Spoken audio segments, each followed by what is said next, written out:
Merdeka belajar wujud yang nyata. Raih mimpimu juga cita-cita. Generasi emas Indonesia. Profil belajar Pancasila tanamkan di dalam dada. Profil belajar Pancasila, cerdas berkarakter itu kita.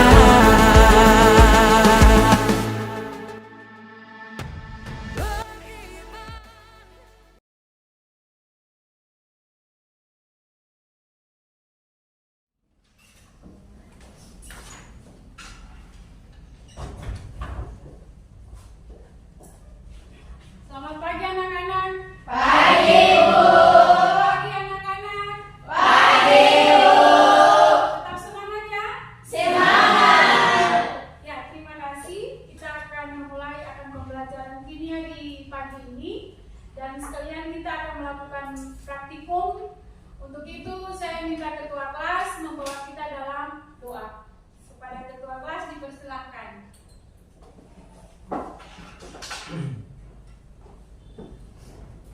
Sikap berdoa. Teman-teman, sebelum kita memulai pembelajaran pada pagi hari ini, marilah kita berdoa. Berdoa sesuai agama dan keyakinan kita masing-masing. Berdoa, mulai.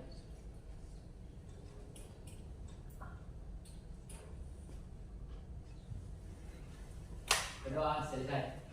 Ya, terima kasih ketua kelas. Sebelum pembelajaran ini dimulai, Ibu akan mengambil absen, mengecek kehadiran ketua kelas. Semua hadir? Semua hadir. Ya, kalau semua hadir, Ibu tidak membaca lagi nama-nama masing-masing. Di pagi ini kita akan belajar tentang larutan asam dan basa. Ya, Anda boleh memperhatikan gambar yang Ibu tampilkan di layar. Ada apa saja? Obat apa itu dia? Obat roma. Obat untuk sakit lambung. Apa lagi? Yang kedua? Suka Lemon. yang jeruk. Ada deterjen, vakuum cair. Dan yang terakhir kunyit. Oke, bahan-bahan yang anak-anak lihat di gambar di depan ini merupakan bahan-bahan yang ada di sekitar kita, yang dekat dengan kita, yang setiap hari kita boleh gunakan, boleh pakai. Dengan mempelajari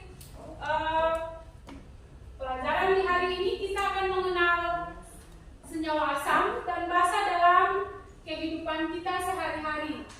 Nah, salah satu contoh Ibu kasih manfaatnya bahwa yang pertama dari salah satu contoh gambar yang ditampilkan, anak-anak boleh lihat penggunaan obat mah. Penggunaan obat mah ini dia berasal dari senyawa basa. Nah, dia berasal dari senyawa basa yang digunakan untuk menyembuhkan penyakit mah, atau kita bilang penyakit lambung.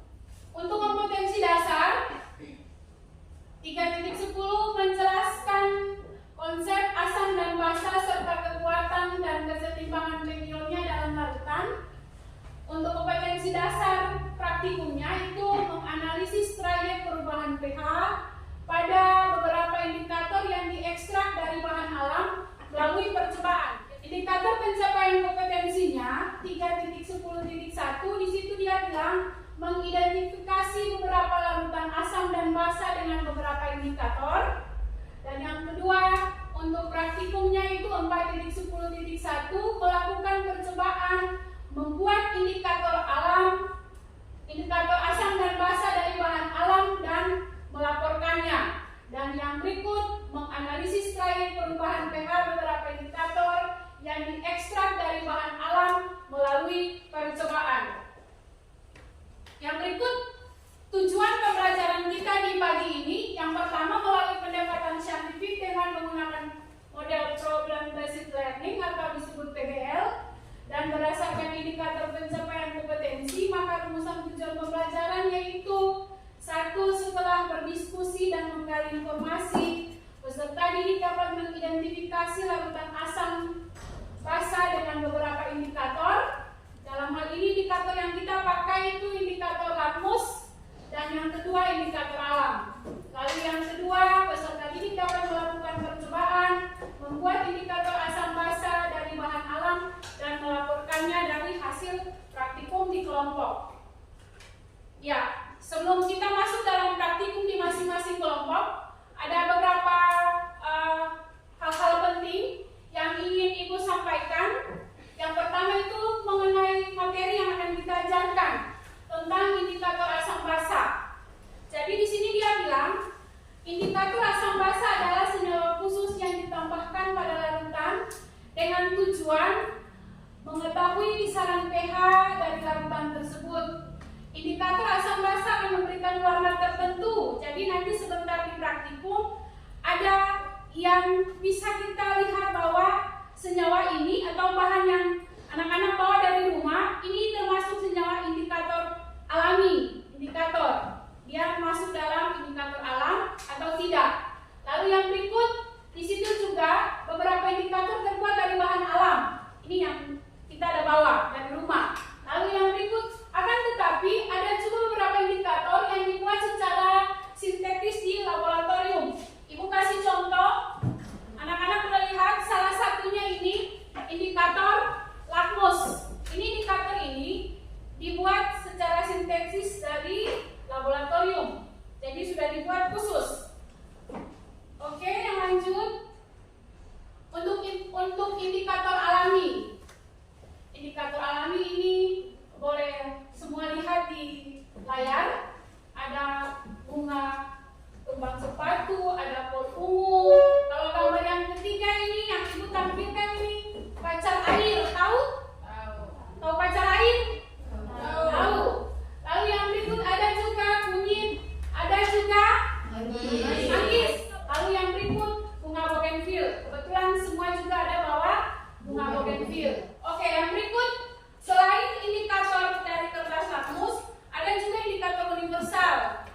Kita tidak melakukan percobaan menggunakan indikator universal, tetapi Ibu hanya ingin anak-anak semua melihat bahwa yang ada di papan yang di slide ini merupakan contoh indikator universal. Jadi dia punya pH ini ada antara 1 sampai 14. Lalu yang berikut ada lagi selain indikator universal, ada larutan indikator. Larutan indikator ini juga dibuat dari laboratorium. Namanya ada phenolphthalein, bromtimol biru, metil merah, metil jingga. Itu hanya untuk anak-anak ketahui. Dengan dia punya trayek pH-nya sudah ada, dan dia punya perubahan warnanya seperti yang ada terpampang di layar.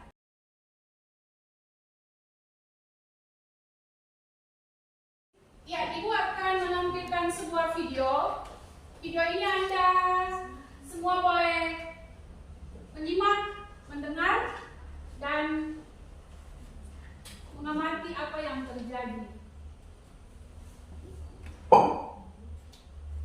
Dalam kehidupan sehari-hari, kita sering mengalami kesulitan membersihkan benda-benda di sekitar kita dari kotoran yang menempel padanya. Nah sekarang, tahukah kamu bagaimana cara membersihkan uang logam dari keraknya? Cobalah dengan menggunakan air. Sekarang cobalah dengan menggunakan jeruk nipis. Apa yang terjadi? Sungguh mengesankan. Dengan menggosokkan jeruk nipis pada koin, kerak koin dapat dihilangkan. Hal ini terjadi karena zat asam pada jeruk menempelkan zat basa pada kerak koin, sehingga kerak dapat dengan mudah hilang. Semua sudah melihat, menonton video tadi? Sudah, Bu. Kira-kira ada yang bertanya? Langkah yang berikut, diambil air jeruk nipis. Keraknya hilang. Kira-kira apa yang terjadi?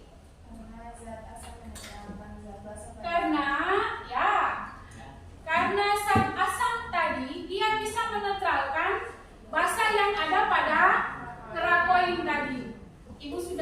berbagi semua dalam kelompok. Mohon untuk yang duduk di depan berbalik ke belakang. Berbalik ke belakang.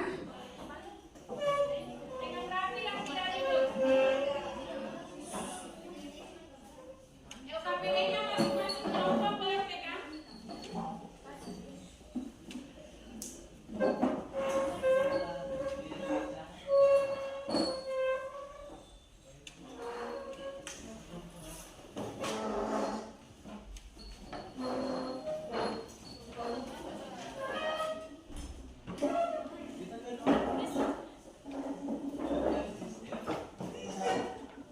Mulai dilihat.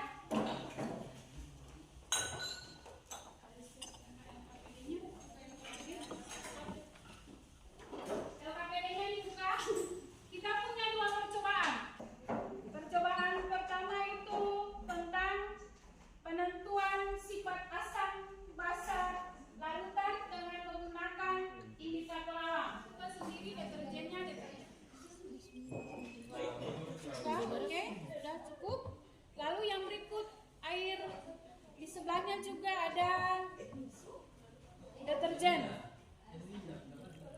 Ya, cukup saja.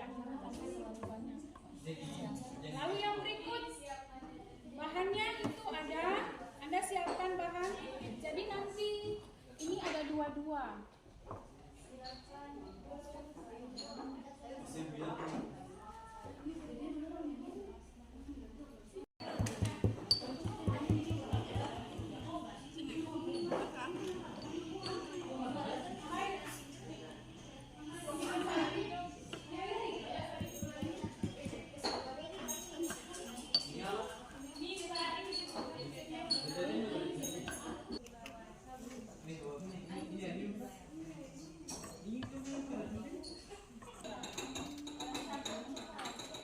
Bola atau kalian dapat tugas apa? Sprite. Oke, Sprite yang dimasukkan di situ. Dan lakmus itu nanti dimasukkan semua larutan diisi kertas lakmus merah dan biru. Biru berubah jadi merah asam. Ingat?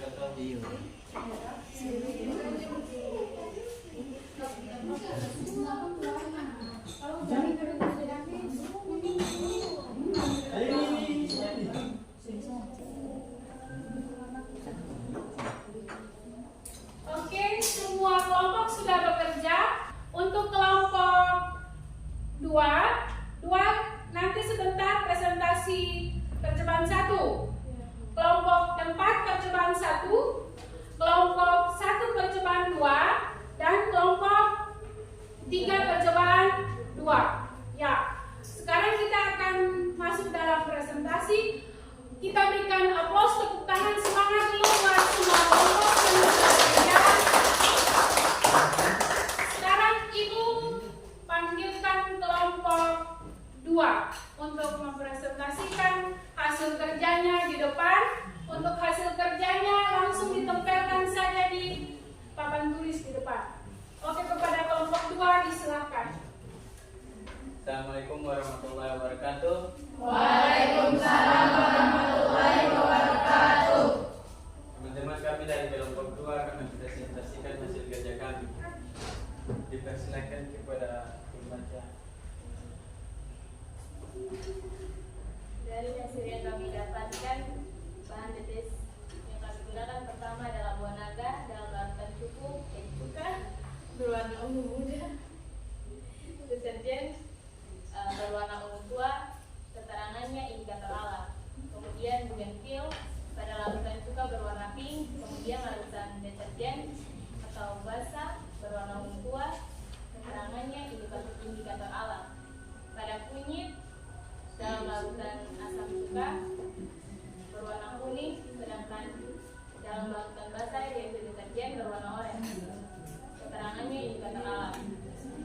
Dan terakhir jahe pada larutan asam cuka berwarna kuning dan larutan basa atau deterjen berwarna kuning, dan ini termaksud bukan indikator alam. Pertanyaan pertama, apakah ada perubahan warna pada masing-masing bahan yang diuji?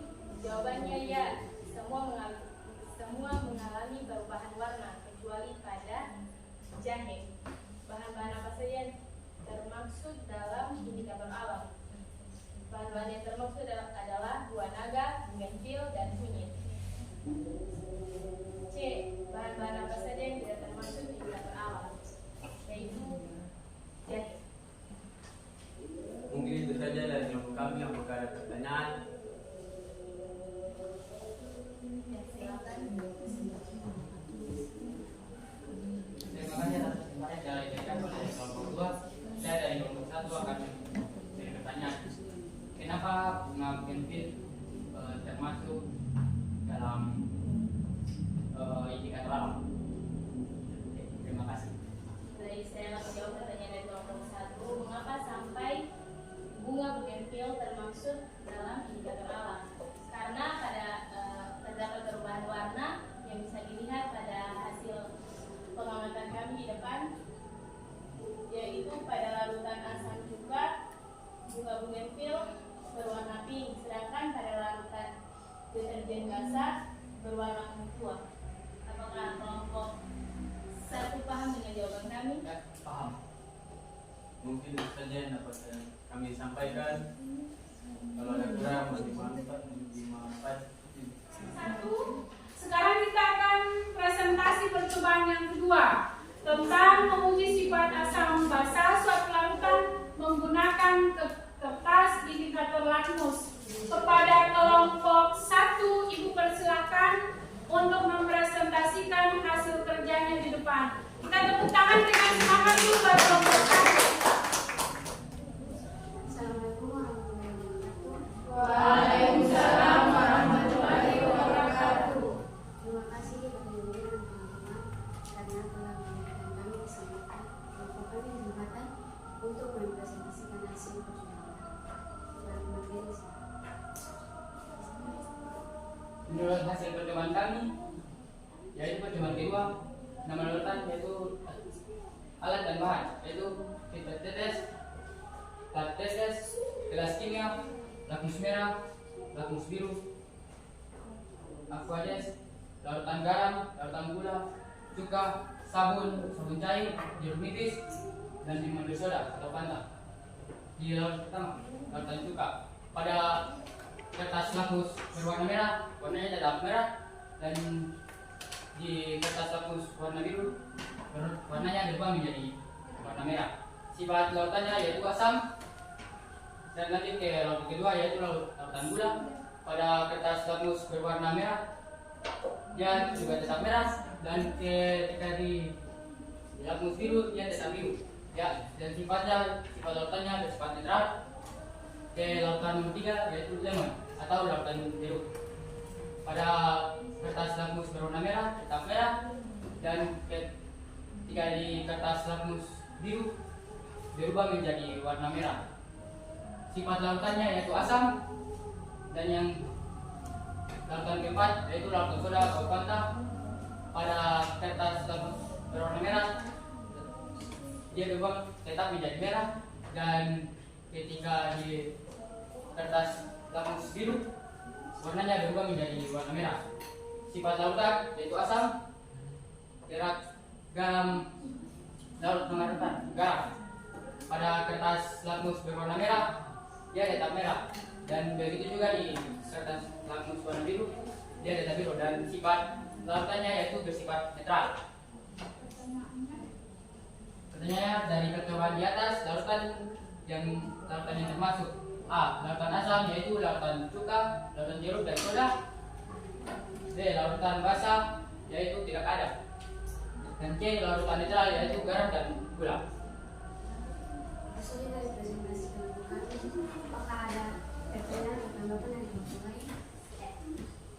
Ya, kelompok 2 ingin bertanya. Silakan kelompok 2. Terima kasih kelompok satu yang memberikan saya kesempatan untuk bertanya. Mengapa garam bersifat netral? Terima kasih kepada kelompok 2 yang memberikan pertanyaan atau tanggapan. Saya akan menjawab mengapa garam bersifat netral. Dari reaksi garam terlihat ion yang terbentuk saat garam atau NaCl dilarutkan dalam air atau OH- dan hidrogen positif.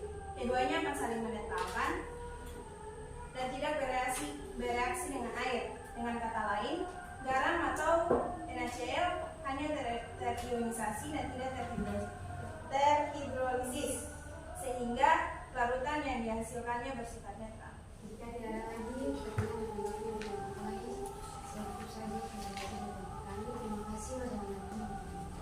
Waalaikumsalam warahmatullahi wabarakatuh.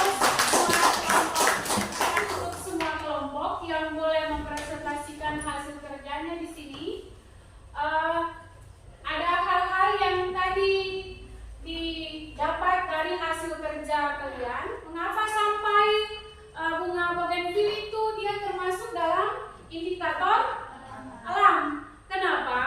Karena untuk mengidentifikasi suatu bahan, dia termasuk dalam indikator alam, dia punya warnanya harus berubah dari asam dan basah. Kita bisa bedakan. Contohnya untuk kelompok 1, untuk bunga bougainville yang ditanyakan tadi, untuk larutan cuka dia warnanya pink.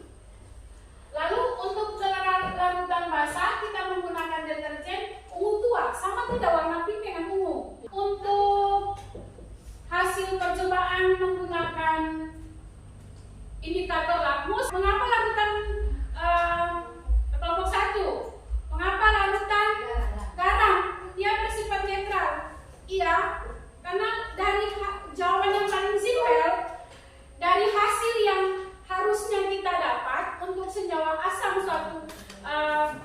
senyawa dia bersifat asam dan basah, ada perubahan kertas lakmus, tetapi kenyataannya tidak. Untuk garam, birunya tetap biru, lakmus biru tetap biru, lakmus merah tetap merah.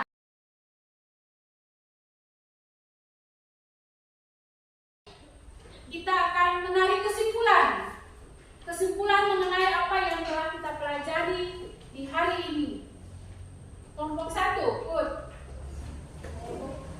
Dari kesimpulan pada pembelajaran kali ini, saya dapat mengetahui mineralisasi basa adalah sebuah khusus yang ditambahkan pada larutan dengan tujuan mengetahui kisaran pH dari larutan tersebut. Ya, tepuk tangan dulu buat kesimpulan dari kelompok 1 dari Putri. Lanjut, kesimpulan yang kedua. Bisa berikan kesimpulan kedua? Ada? Kesimpulan yang kedua. Kesimpulan yang kedua. Siapa mau kasih kesimpulan yang kedua? Ya, Risma. Kesimpulan yang kedua. Dalam percobaan kali ini, saya mengetahui jenis-jenis indikator, yaitu indikator alam, indikator menggunakan kertas lakmus.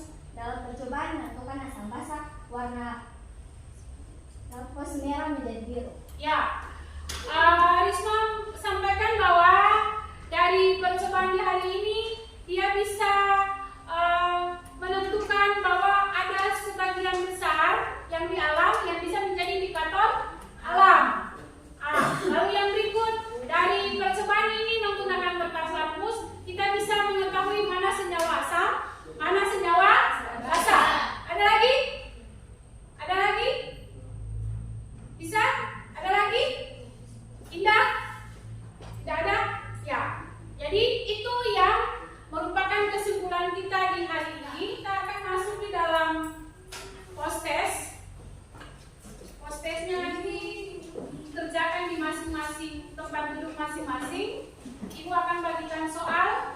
Jangan lupa anak-anak masukkan nama, pilihan ganda saja. Jadi tidak apa.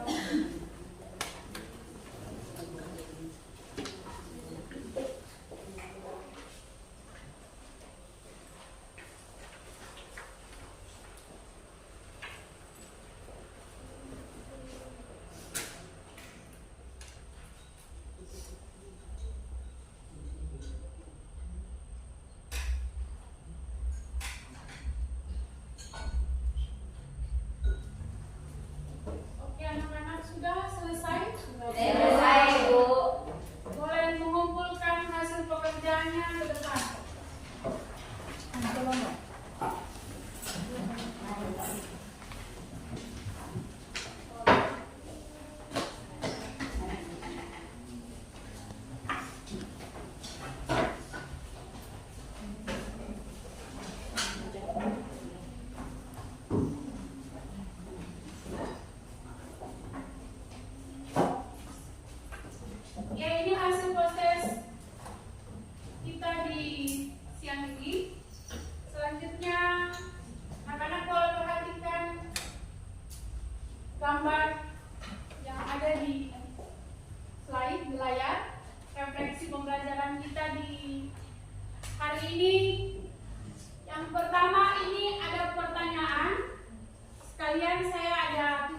emojinya. Jadi dari pertama saya masuk sampai saya mau selesai pembelajaran ini, masing-masing kelompok pasti ada perwakilannya. Untuk 2 pertanyaan, bagaimana pembelajaran hari ini? Yang gambar pertama itu gambar apa ya kalau emojinya begitu? Suka. Kalau gambar yang kedua itu dia kenapa? Sedih. Ya sedih, kayak kurang semangat. Ya. Lalu yang ketiga dia mengantuk. Tidur. Ya, kelompok 1. Kelompok 1. Gambar nomor berapa? Yang pertama. Kenapa? Suka. Kenapa suka? Alasannya kenapa? Karena kami dapat Mempelajari tentang larutan asam dan basa. Bisa serempak jawaban kepada saya? Bisa, Bu. Gambar nomor berapa yang terwakili di masing-masing orang? Apa? Kelompok berapa? Gambar nomor berapa? Satu.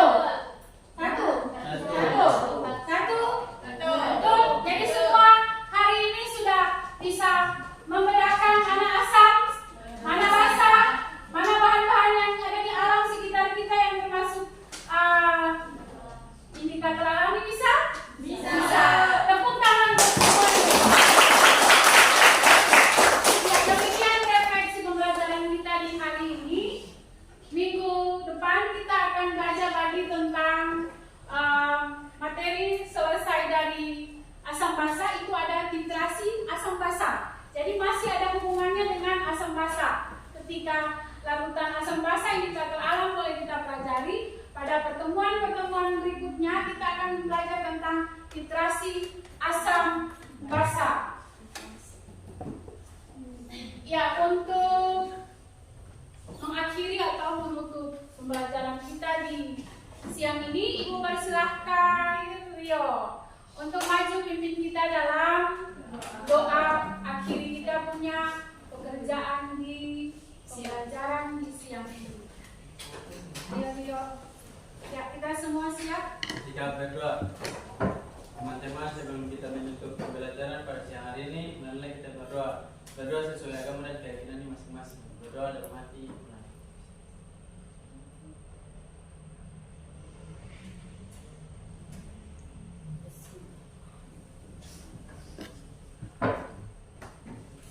Berdoa sebentar. Ya, sebelum Anda keluar dari ruangan ini, ada hal-hal yang ingin Ibu sampaikan. Semua kelompok bersih-bersih dia punya meja dulu, baru kita meninggalkan kelas. Selamat siang, Assalamualaikum warahmatullahi wabarakatuh. Waalaikumsalam warahmatullahi wabarakatuh. Ya, terima kasih untuk semuanya. Profil pelajar Pancasila tanamkan di dalam dada. Profil